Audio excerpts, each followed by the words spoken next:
Pipigilan ni Ramon at Lola Tinding ang kasal ni David at Catherine. Dahil sa mga nalaman ni Ramon at pagdududa niya kay David, gagawin niya ito.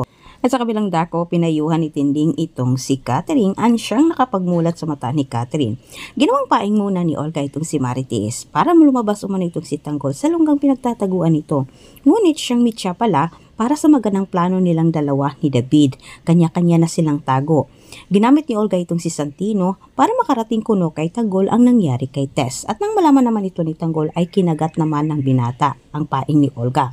Samantala sa kabilang banda ay natakasan naman ni Marites ang mga galamay ni Olga sa tulong naman ito ni Ramon. Nagingit-ngit sa galit itong si Olga gawa ng wala na itong si Marites. Dagdag pa ritong nalaman ni Marites na si Bing at Olga ay iisa at isang itong traidor. Samantala sa kabilang banda, nagulat na lang itong si Ramon nang sinalubong din siya ng kanyang mga kaaway sa imbakan ng kanyang mga droga. Sinubukan siyang itumba nila ni Roy pero bigo din ang mga ito. At habang patakas naman itong si Ramon at ganun din itong si Tess sa kabilang banda, sa hindi inasang pagkakataon ay nag-cross ang landas ng dalawa. Napaatras naman itong si Olga nang hinabol nila itong si Tess nang makita niya na si Ramon ang sumagip kay Tess.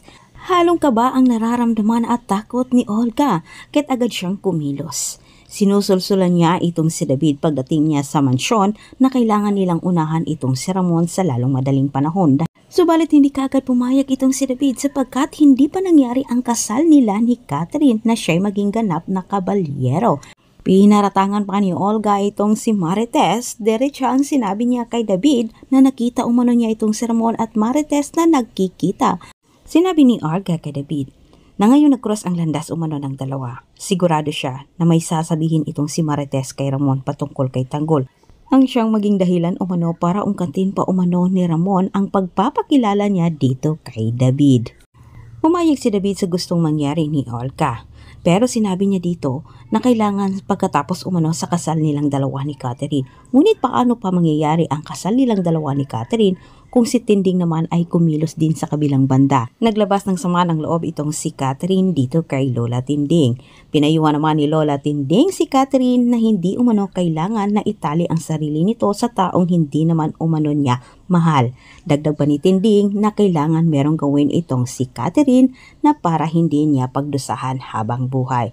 Natauhan itong si Catherine at mukhang may pinaplano na ang dalaga na takasan itong si David. Pero ang tabayanan po niyo ang susunod kong update. Huwag niyong kalimutang mag-subscribe para sa maraming karagdagang update ko. Ikaw ay bago pa lang. Muli, maraming salamat.